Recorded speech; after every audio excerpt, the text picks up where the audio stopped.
Thank you very much for joining us this evening for another Discover Wildlife evening. My name is Dan Free, and I'm the General Manager here at Wildlife Worldwide and the Travelling Naturalist. And this evening, I have the pleasure to be hosting Helen Bryon. Helen, I'm sure many of you will know, is a very good tour leader. She's got a wealth of experience leading kind of trips all over the world. She's particularly strong on South Africa, and that's what we're going to be hearing about tonight. It's a passion of hers, so you can expect bucket loads of enthusiasm, some amazing images, and hopefully over the course of the evening we'll give you a good idea of what you can expect from a trip to South Africa and what it has to offer. I absolutely love the country personally. It's where I did my first safari too many years ago, and I've pretty much returned most years since. For a number of years, I just self-drove around Kruger, and I love that. And now I'm fortunate enough to visit some of the lodges out there. But it's a beautiful, beautiful country and has some outstanding wildlife, as we'll see tonight. Now, as always, there will be the opportunity to ask questions, and I will either answer those as we're going along, or I will put them to Helen at the end of the talk. And you can post those questions either in the Q&A forum or in the chat forum as well. So either place, you will get a response one way or another. And then at the end of the evening, over the course of the evening, we will be talking about some of the trips and stuff that we offer. And then there will be the opportunity to request more information on those, should you wish. We expect the talk to take around 45 minutes, with about 5-10 minutes for questions at the end. But there are a lot of slides, so we'll see how it goes. And we won't take offense if you do have to duck away. That's probably enough from me. Helen, are you ready to go? I'm ready to go. Yeah. You are. Right. I'll let you get going. Okay. All right. Cheers. Thank you. Right. First of all, thank you to everybody who has joined us this evening. It's a damp and dreary autumnal night, and I've just returned from 5 magnificent weeks in Southern Africa. So my love for this part of the world is positively brimming over right now. Bit of a shock to come back to grey skies, but never mind, these are first world problems. Right, so aardvarks, Big Five and Southern Rights. Here we go. Let's talk about the wonderful country that is South Africa. Okay, where do you start? It is a vast country. It is 1% of the Earth's surface, which doesn't seem particularly high, really. Yet it has huge biodiversity, and that's down to a number of factors. First of all, the coastline. From the south, from Antarctica, comes the Benguela current that goes up that west coast, hitting Cape Town first of all, and then carrying on up through the Northern Cape into Namibia. From the east comes the warm Agulhas current, and the central plateau, which in places is 1,000 to 1,500 meters above sea level, higher in others. All of these features basically mean that there's lots and lots of different habitat, and therefore there's lots and lots of biodiversity. So where do you start? Well, you've got 10% of the world's birds, fish, and plants all found in this country. You've got 6% of the world's mammals and reptiles all found. And if you're like me, you want to see everything as soon as you possibly can. So my job this evening is essentially to try and showcase some of the group trips that we offer down to South Africa, all of which can be offered on a tailor-made basis as well. So there's lots and lots of flexibility. There's an awful lot of exploration to be done. So why not start with what I think is a fabulous combo. For a first timer in particular, or it doesn't matter, I love this trip and I've been multitudes of times, Cape Town and Kruger. What could be a better combination than exploring the wildlife of land and sea? So I'm very fortunate. I'm going to be leading this group departure in August next year. It's going to be our very first group departure of this particular trip, but we've been offering this on a tailor-made basis for many, many, many years. And my word, it is a winner, absolute winner. So we start our journey by flying direct with British Airways into Cape Town. You could, of course, extend your stay in Cape Town. There's plenty to see and do in the area, but we basically combine Hermanus, which is a small little whaling area, well, not whaling, whale watching area, 90 minutes away from Cape Town, and then we combine that with the greater Kruger area over in the far eastern side of the country, as shown with these two flags right here. So this particular trip then, it starts in Cape Town. Why not add on a few nights beforehand so that you can go and explore the wonderful wine region? I always do my utmost to support the wine economy when I'm in the area.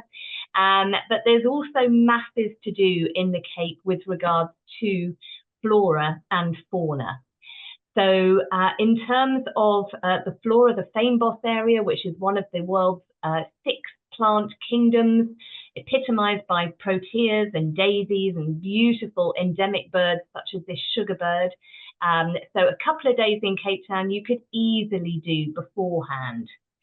If you fly out with the group into Cape Town, we will hit the ground running. We will land in Cape Town and we will start immediately driving towards Hermanus, only an hour and a half away, but we're not going to go directly there. We're going to stop at Betty's Bay, which is on the coast. And the reason being is that we want to see these gorgeous little guys, these African penguins. There are only a handful of spots upon which they come to shore, and Betty's Bay is one of them. So we will head straight to Betty's Bay, quintessential, gorgeous, gorgeous Cape scenery, as we then drive further across the coast and we drop down into Hermanus. Our base in Hermanus is the gorgeous, gorgeous cliffside property that you can see directly here. And once you're in it, you can see it's light, it's airy, and ultimately this property is all about the ocean views. Because why wouldn't you want to lie in bed and watch whales go past, or sit at your window and watch whales go past, as beautifully shown here by Mrs. Dan. This is Danny. So directly outside this lovely property, there are cliff top walks that you can do. We'll be stepping over dassies, or rock hyrax as they're more officially known. There will be sunbirds trying to grab our attention, all manner of other bird life as well. But really, our focus is going to be clifftop whale watching. This is a breeding ground for the southern right whale. You might also see humpbacks. We might also see Brouder's whales. And if we're exceptionally lucky, we may come across orca as well. But essentially, it's the southern right whales that we're particularly looking to get up close and personal with. We'll spend 4 nights here. Our mornings will be spent out on a vessel like this. In the case of inclement weather, there's ample room inside, but this is ideally what we're going to be experiencing. These whales come very, very close. Sometimes they don't. Sometimes we're watching from a little bit further afield. They're wild animals, but we may well see a little bit of breaching. We may well see some tail flapping, but our mornings will be spent out on the water looking for the marine life of Walker Bay, and our afternoons will be at leisure so that we can sit on the cliffs, look for whales from there. We can explore the wine farms. We'll be going for lunch at one of them to do a little bit of tasting, of course. And then when we've had our 4-night fill of beautiful Hermanus, we will then retrace our steps back to Cape Town, fly direct into Hoedspruit Airport. I worked for 4 years just outside Hoedspruit. It's a lovely, lovely part of the world, and it is the gateway to the central area of the greater Kruger area. Kruger is well known, and it is a superb place to go on safari. Hugely accessible if you wish to self-drive. If you have ever self-driven or visited any of the national parks, one thing that you will notice is that the gates open at sunrise and they close at sunset. Even if you're staying within rest camps within the park, you've got to be in and out by sunset. So surrounding the Kruger are a load of privately owned game reserves where such rules don't exist. Being privately owned, they can set their own rules. That means that we can go off-road. It means that we can do night drives.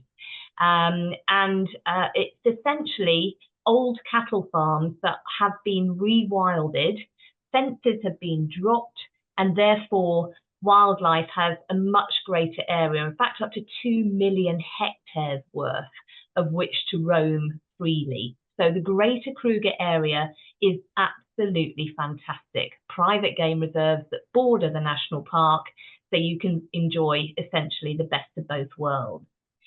So our base for another 4 nights in this area will be the gorgeous Baobab Ridge Reserve, Lodge, which is in Kalahari Game Reserve.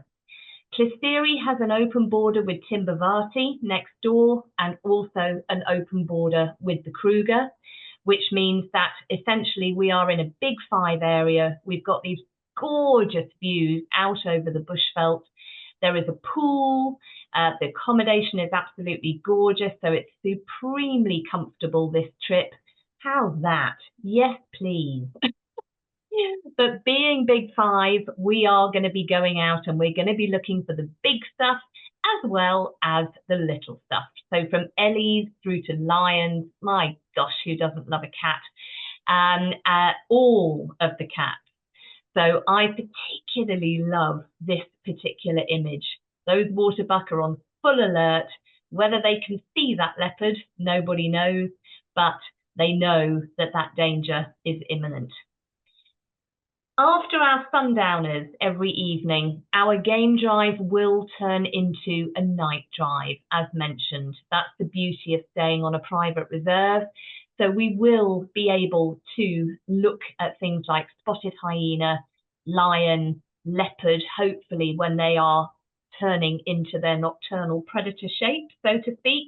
But in addition to that, chameleons, this southern white-faced owl, you've got some wonderful opportunities to look for some nocturnal species. So we'll be doing morning and afternoon game drives that will be turning into night drives. And so really, 4 nights in the Cape whale watching, 4 nights in the Greater Kruger area, all manner of wildlife watching.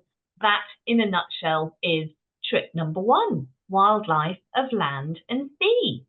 So we have a limited availability on next August trip. So if you would like any more information on that, then of course just let us know and I'll be leading the trip. So I'm always happy to talk to anybody if you've got any questions as well. But wildlife of land and sea, 1 down. Okay, so let's move on to the first of 3 rare mammals group trips that we are currently offering within South Africa. We have a group out here at the moment. This trip is a humdinger of a trip. Rare mammals of the Eastern Cape. This is a trip that you can see we operate every October. We have 2 departures next year, 1 already in place for 2026, and we have 2 groups going out this year as well. Our focus, as you may have seen from that cover image, caracal, caracal, caracal. We're also very much hoping that aardvark will be on the agenda. Before I move on from this slide, can you just take a look at those claws? Blinking heck, they need them. The sun will basically bake solid those termite mounds. Those claws are immense. I once came across a recently killed aardvark when I was guiding out in the bush that had been killed, we think, for fun by some lion cubs that were learning. First thing, I was absolutely gobsmacked at the size of these things. Some of them are huge. They weigh the same as I do. But the thing that I particularly noticed was its claws, and that's why I wanted to point them out on here. I mean, it is a very odd looking animal with its, donkey ears or kangaroo type ears, pig snout, but it's a marvelous creature. But those claws are impressive. So where do we go for our eastern camels? What am I on? I'm a bit too excited, sorry. For our rare mammals of the Eastern Cape. Well, we fly you into Johannesburg initially. From Joburg, we get a connecting flight down to Port Elizabeth, as it used to be known. It's now been renamed. And from Port Elizabeth, we go east along the coast, only about 90 minutes to 2 hours away, and we will get to the stunning Big Five reserve that is Karieka. Now, this is over 30 years old, this reserve. It's family owned and run, which always ensures a very, very good high level of service. Being Big Five, you're going to have your opportunities to look for lions, for elephants, for rhino. They have a long, long standing conservation emphasis all throughout the particular reserve. This boy's a beaut, isn't he? And being a privately owned reserve, once again, there's also going to be the potential for night drives. Caracal is a nocturnal creature in the main. That is our predominant focus, along with aardvark, as I've already mentioned. But our night drives, we are hoping, will also throw up a number of other creatures, from Cape porcupine, our largest rodent in Africa, to a variety of other wonderful and weird creatures. But Karieka itself, it's a real hidden gem, this reserve. It's 10 minutes to the beach. But what you've got on this reserve is you've got a variety of habitat. You've got thick forests. So we've got potential to go looking for wonderful species like bird species like Narina trogon or this, which is a Naisna turaco. They've got wide open grasslands. So think cheetah, think blesbok like you've got here. They've got wooded riverine areas.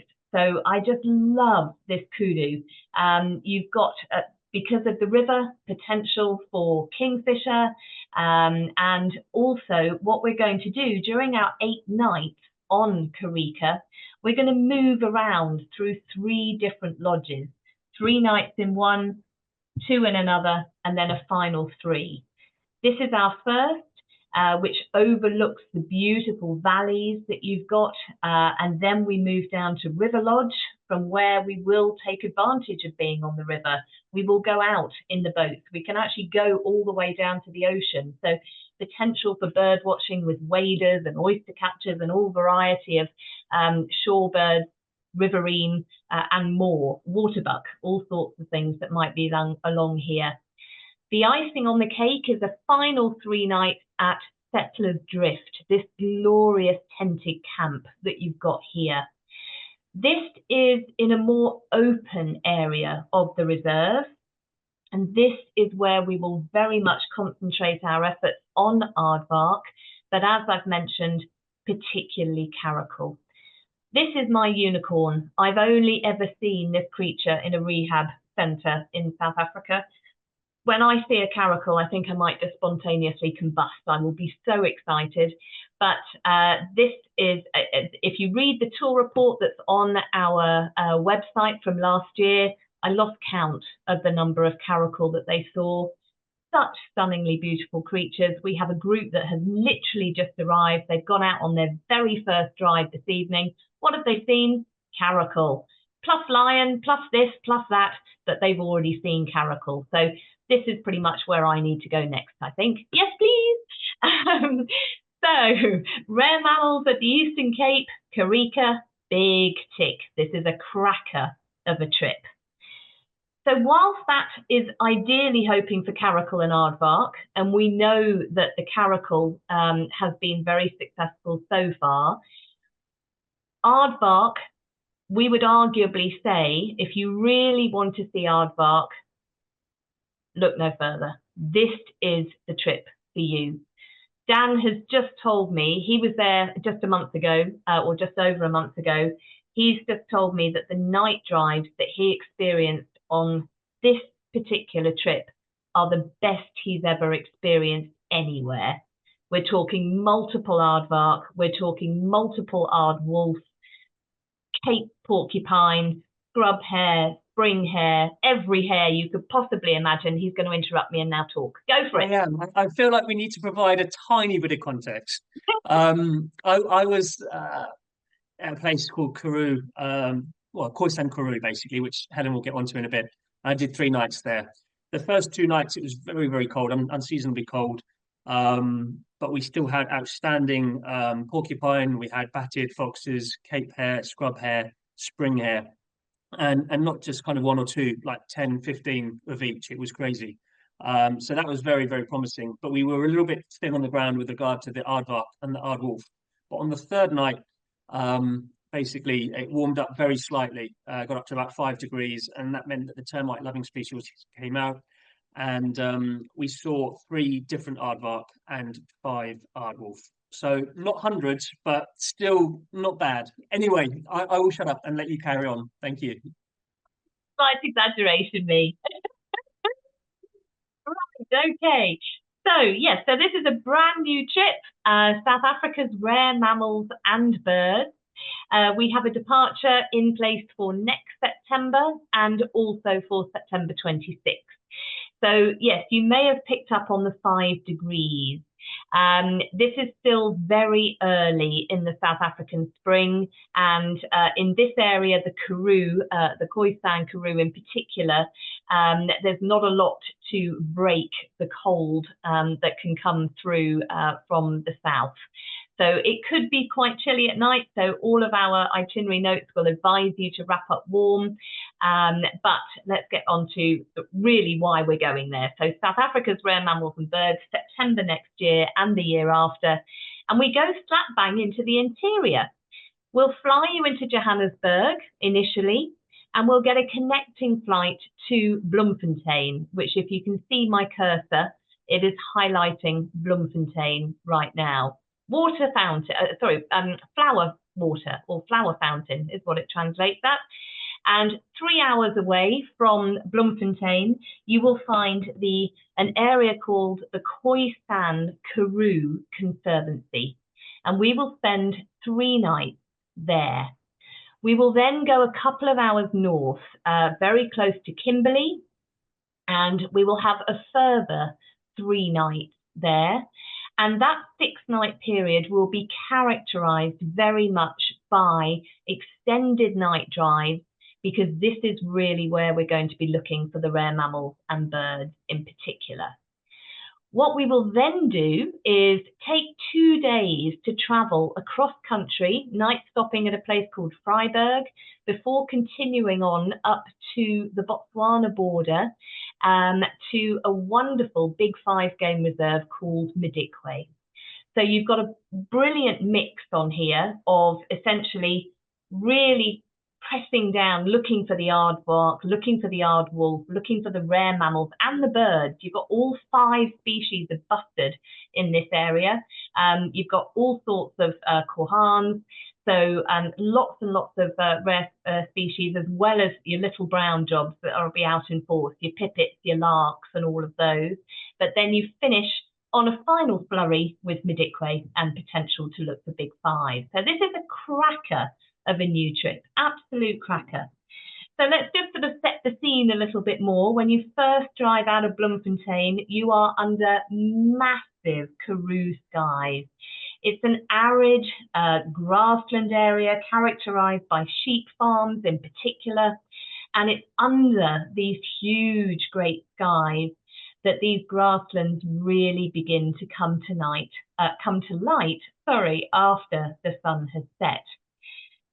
Pretty much like clockwork, 1 hour after sunset, your bush kangaroos are going to come out in force. I love these little creatures. They're only about a foot high, if that. This is your spring hare, and they bounce on their 2 back feet, much like kangaroos do, eating forbs, eating herbs, eating plant roots, and so on. And they are such little characters. They just boing their way across the veldt. As Dan mentioned, batted foxes will be out in force, marvellous creatures, Cape fox, Cape hare, scrub hare, and of course, what we're really looking for will be aardvark. So in addition to that, we're also looking for aardwolf, gorgeous, again, just very, very charismatic little creatures, and most of these are ant and termite eaters. Aard being the Afrikaans word for earth. so that where they find all of their fodder, essentially. If we're lucky, striped polecat, as you can see, running across here. And if we're extremely lucky, black-footed cat. And that's something that we often get asked, where can I go to try and get my best chance of seeing black-footed cat? This little scowler here was taken on the Khoisan Karoo Conservancy, so this is where we would suggest really for your very, very rare mammals. In terms of where we stay, we actually stay on a working sheep farm. And it's quite interesting, this whole rewilding concept is that ideally the sheep will be moved off this area in time and it will entirely be ecotourism. That is the long-term aim, and they're already moving very well in that direction. So it's very comfortable where we stay, it's home-cooked food, it's very relaxed. Again, there's a little pool that you can relax at during the day. Accommodation is very simple, but really very lovely. And the whole idea really is that we will be out in the field as much as possible. They're not your traditional safari vehicles. This basically would be like in what we would call in Africa a bucky, or in Australia would call a ute. It's like a cab with a sort of flat back upon which they've built this raised sort of canopy seating. There's Dan and Danny in the back again. During the day, it's very much about your bird species, but also some of the little stuff. I love these four-striped field mouse, and they're gorgeous, endearing little creatures, and elephant shrews. So very good chance, or we hope a very good chance of coming across another totally endearing little creature. And in terms of the bird life, South Africa's national bird, the blue crane, a stunning, stunning bird, tall bird that just strides gracefully across the veldt. And also this guy, when he flies, he makes the noise like a strangled chicken. This is a northern black Kohan, really another charismatic bird. So 3 nights in the Khoisan Karoo Conservancy, and then we move on for another 3 nights at Marek Game Reserve. So we'll be crossing some vast, very empty landscapes. And when we get to Marek, this is where the Karoo biome begins to cross over with the Kalahari biome. So this is where we're going to get some of our more arid loving creatures. So in terms of antelope, you're going to come across red hartebeest. They have the most gorgeous little creamy rumps. You'll also potentially come across rowan antelope, which is an absolute striking creature. And it's at Marek in particular where we have our very or better chance of looking for caracal as well. There's no farming at Marek, and that is why potentially absence of other predators as well, no lion, and therefore your caracal will essentially be your apex predator in this particular part of the world.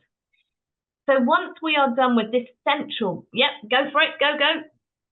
Sorry, H. I'm being a pain tonight, but with Marek, it's worth noting that you've got essentially the same range of nocturnal species again. So you've also got a fabulous chance of aardvark, of aardwolf, and also black-footed cat. So it's a very similar kind of species composition to the previous location. But when you're looking for these more elusive animals, it's important to kind of double up your efforts, I think. Nobody's going to get tired of seeing too many aardvarks, or if they do, then that's a problem we can deal with, I think. And again, during the daytime, fantastic birding and stuff, but you've got meerkats, you've got ground squirrels, yellow mongoose and stuff as well as the elephant shrews. So similar in terms of the species composition, but it's essentially just increasing our chances of seeing those target species. That's me. Nice one. Nice one. Off away. Brilliant. Right. So there we go. So we've doubled our chances by going into the Karoo Khoisan or Khoisan Karoo, and also into Marek. So now it's time for our big 5 opportunities, and we head north, as I mentioned earlier, across 2 days, overnighting in Freiburg, which is exactly where my cursor is now, and then we will drive up towards the Botswana border and we will head to Madikwe. Here we stay at Sakadu River Camp, so we up the ante a little bit in terms of the accommodation plushness. It's a gorgeous, gorgeous lodge, and Madikwe is generally a very reliable reserve in terms of sighting. So you've got lovely accommodation, back into your standard safari trucks with your 3 tiered rows, big 5, as I've mentioned, particularly good for cheetah, and also it is often regarded as pretty reliable for wild dog as well. Check out those teeth. Those are saws, they're not teeth. That is scary right there, but gosh, it's one of my favourite animals, full stop. Another animal that you perhaps wouldn't necessarily associate so much with Madikwe is the brown hyena, another glorious animal. Complete scavenger as opposed to its spotted cousin that is just as capable of killing as it is of scavenging. But beautiful, beautiful animals. So yeah, head up to Madikwe and try your luck. So that is our South Africa's Rare Mammals and Birds brand new trip, scheduled to go September next year and September the year after. So that's a real winner. Okay, so we're getting there. We're 3 trips down and we've just got 3 to go. Now, you've probably heard me talk about this next trip until I am blue in the face. I love this reserve down to the tips of my little toes. South Africa's Rare Mammals in Style. This is a trip that we operate in June. Next year is already full, hence 26 being the only date listed currently. And let's talk about the in-style element first and foremost. We fly into Johannesburg. We are met airside. We are whisked through immigration. Our bags are carried for us, and we are whisked across to the other side of OR Tambo runway to a private hangar where awaiting us will be showers, a gym, if anybody is so inclined, beds, if anybody just wants to catch up on an hour or 2 of horizontal sleep after the journey, champagne breakfast, wine, beer, you name it, we are wined and dined from the word go.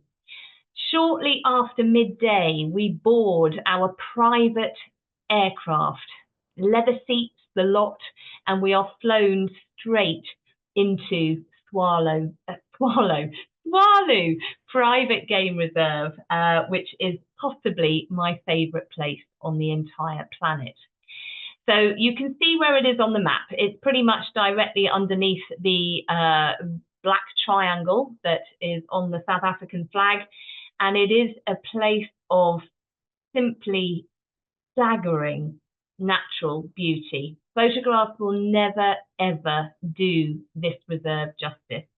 This is actually the largest private reserve in South Africa.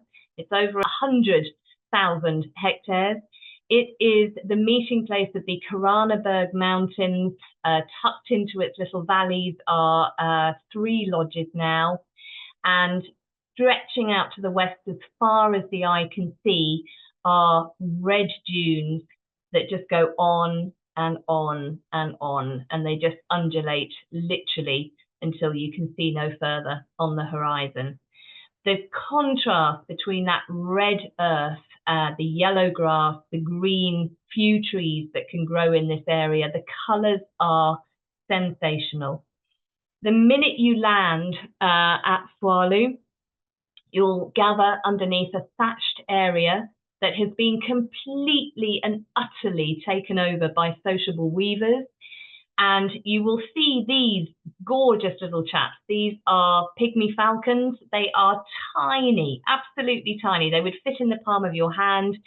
They basically share these enormous nests with the sociable weavers. And occasionally they predate on them too. So isn't that nice? You can eat your neighbour.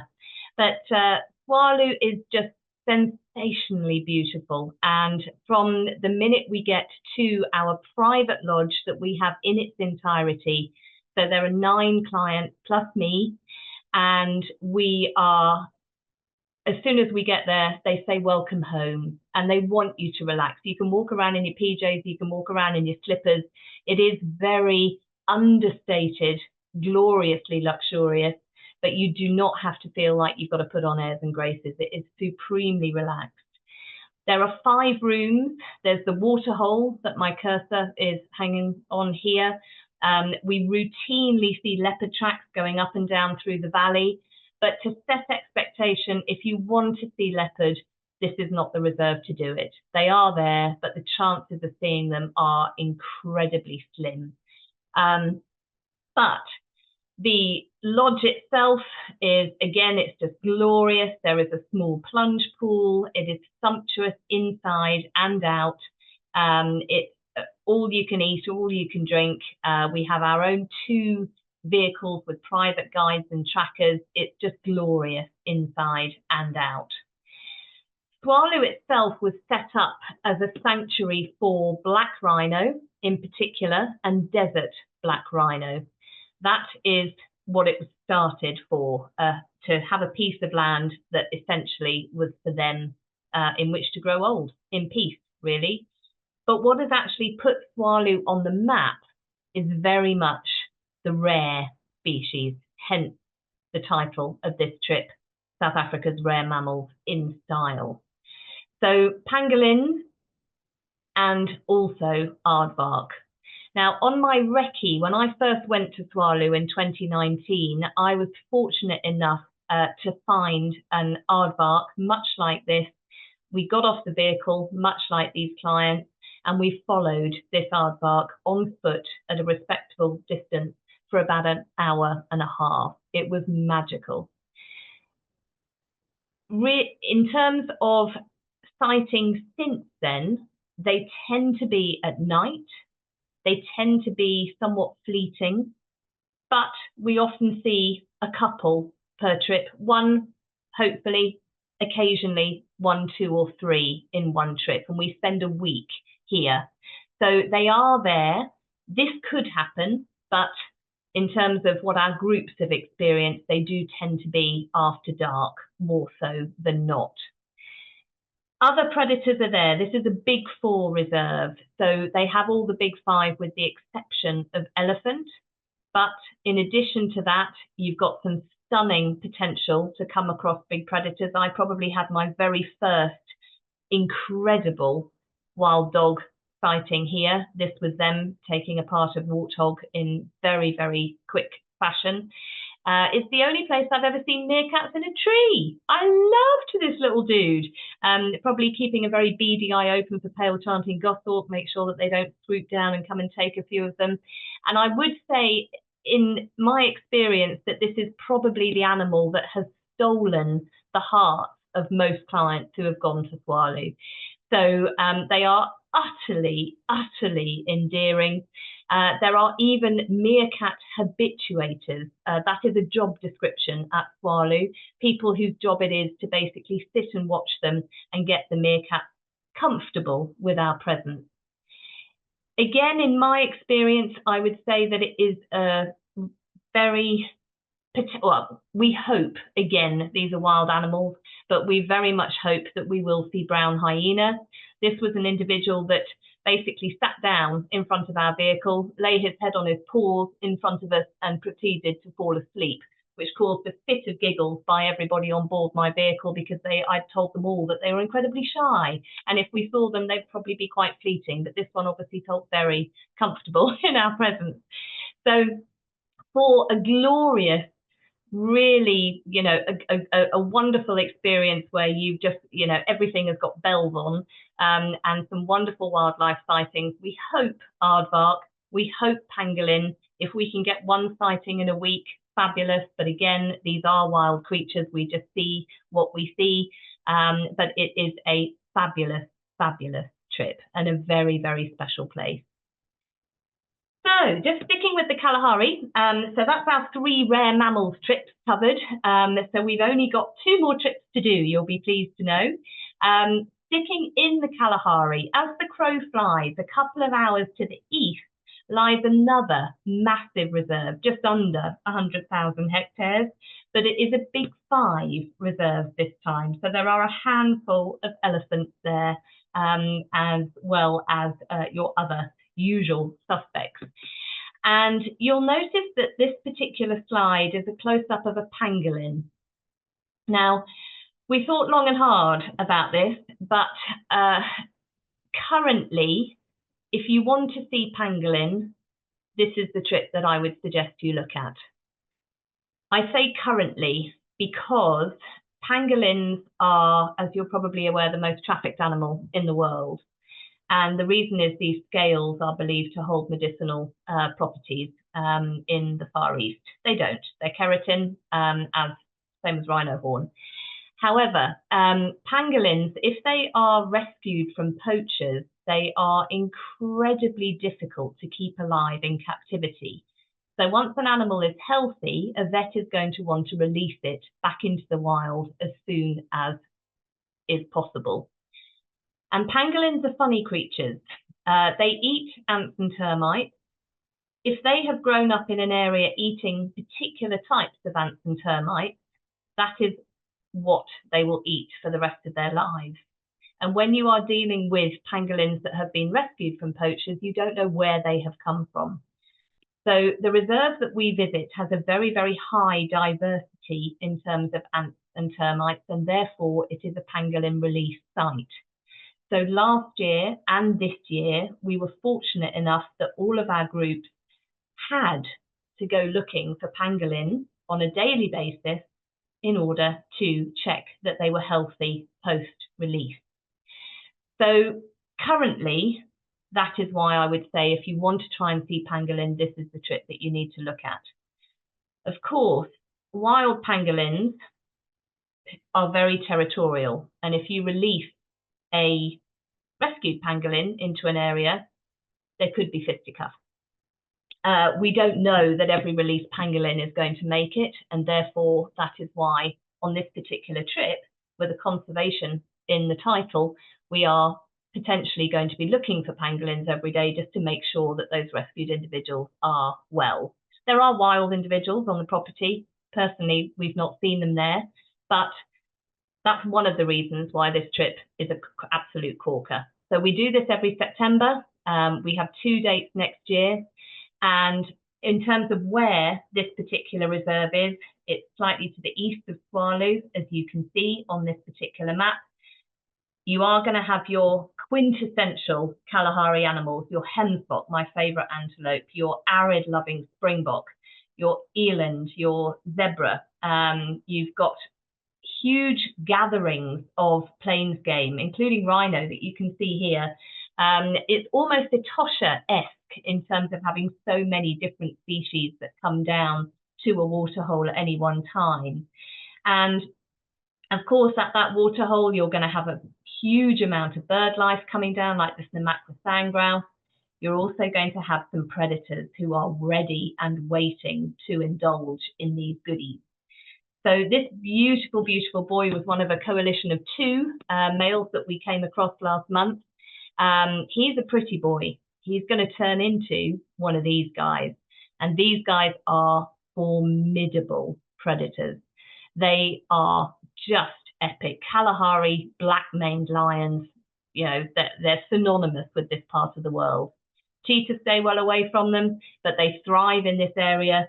This particular reserve also has the highest number of wild dogs outside Kruger National Park in South Africa. So for dogs, personally, I've had some of the very best dog sightings that I've ever come across on this particular trip. You're going to have other arid specialists, honey badgers, yellow mongoose. We rescued and released this particular horned viper this year. Colour will come in the shape of crimson-breasted shrike, yellow canary, violet-eared waxbill, in this case, starlings. And then, as I've mentioned, currently, I would very much say this is the place to go for if you're particularly hoping to see pangolin. We can't guarantee that all of those pangolins that are released will still be around by the time of your visit, but currently they're doing very well, and long may that continue. So the other great thing about this particular property is that currently we are the only camp on there. A lodge is being built. It will be operational by the middle of next year. But a real key part to this trip is that we are there on a research purpose. We are monitoring predators by and large, and nobody else is coming to the sighting. So we come across a sighting, we sit there until we've had enough, and then we move on. And that again is a real plus point. It's lovely and simple accommodation. It's perfectly comfortable. One client described it brilliantly recently. It's got everything you need and nothing you don't.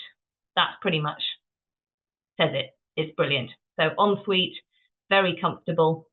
And we're going to be offering this particular trip in the green season as well. So that means in February next year, we're going out with our first green season trip. And then we are potentially looking into 2026. So that would be on request. The reason for offering this in the green season is simply because I saw photos that had the green season. Look at the colours, everything's flowering. Everything just pops against that green background. The pans will be alive. You know, there's huge, great big Cow Creek pans that will be covered in game. Look at the colours behind this, and big builds up of cumulonimbus clouds, and then big showers and rain showers and lightning, and oh, it's going to be fab. So roll on February next year. So that's the Kalahari conservation experience. And our very last option that we have on a group basis is for you photographers. So Zemanga, wildlife and night sky photography. This is a trip that we offer through the summer months. And we generally offer it when there is a new moon, which means that the night skies will be darker, those stars will completely pop. There is potential, it's another Big Five reserve, so there's potential for wonderful photographic opportunities like this. In terms of where it is, we fly you into Durban, down on the coast here, and we transfer a few hours up the coast to Zemanga itself, which is a purpose-built photographic lodge. So the hides have been built with comfort in mind. A lot of them look like blooming apartments. They're absolutely amazing. This trip is led by Sean Weekly, a professional wildlife photographer who we work with and who leads a lot of trips for us. There will be great daytime opportunities, but the clue is in the name as well, night sky photography. Wow. If I could take photographs like this, at hide setup, so the animals are coming down to drink, you're in the perfect position, and as the Milky Way basically builds ahead of you, look at these. I mean, just there's no words. Unbelievable. So yeah, wildlife night sky photography, that's the manga. So you'll be very pleased to know, oh crikey, yes, I have gone on a bit. Right, we're going to summarise what I've said. Wildlife of land and sea, the very first trip, which starts in Cape Town, goes up to the Greater Kruger area to Kalahari National Park.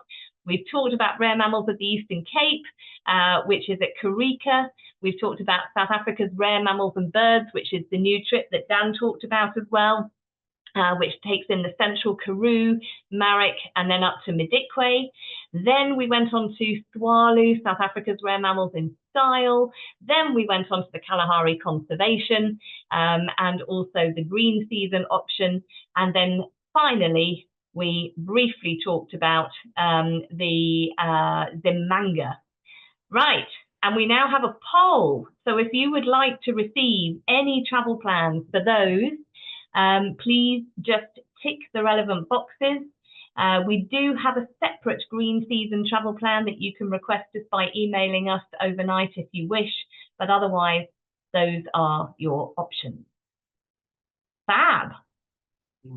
Well done, HB. That was outstanding. Oh, sorry. I don't know how you do it. It must be exhausting, but that was absolutely fabulous. Do you need to take a breath? Do you need a drink, or are you good to continue? We've got a few questions for you. You good? Mm. You good? Of course you are. One of the questions which has been asked a few times, H, is just around the safety in South Africa and how safe is it as a country. Would you care to kind of comment on that? Yeah, absolutely. It's well documented in the international press that they do have a crime problem. There are parts of Joburg I wouldn't go to. There are parts of London I wouldn't go to. There are parts of Chicago I wouldn't go to. I think when you're out in the bush, it's just simply not an issue. I've personally, the first I've hired cars, I've driven on my own all around the country, never had any issues. You've just got to be careful. If you hire a car, don't have anything on show in the vehicle, make sure everything's locked at all times. But as I say, we're getting you into game reserves, we're getting you into places where wildlife outnumbers man hugely, and therefore not an issue at all. Yeah.